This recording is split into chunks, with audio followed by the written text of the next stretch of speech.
പ്രാർത്ഥനയോടും വചനത്തോടും ദൈവത്തോട് ചേർന്ന് നിൽക്കുന്ന ഒരു വ്യക്തിക്ക് ജീവിതത്തിൽ അപ്രതീക്ഷിതമായ ഒരു പ്രശ്നം ഏത് മേഖലയിൽ നിന്ന് വന്നാലും ആ പ്രശ്നത്തെ തിരിച്ചറിയാനും ആ പ്രശ്നത്തെ പരിഹരിക്കുന്നതിനുള്ള മാർഗം ദൈവത്തിൽ നിന്ന് കണ്ടെത്താനും സാധിക്കും.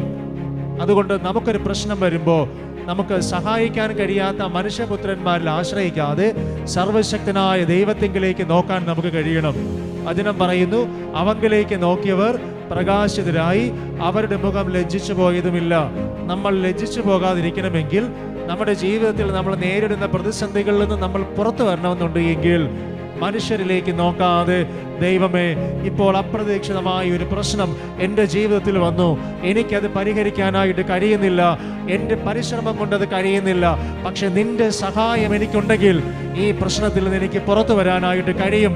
നിരന്തരമായ പ്രാർത്ഥനയും ദൈവാശ്രയമുള്ള ഒരു മനുഷ്യന് എപ്പോഴും പ്രശ്നത്തിൽ നിന്ന് പുറത്തു വരാനുള്ള വഴി ദൈവം തന്നെ പറഞ്ഞു കൊടുക്കും.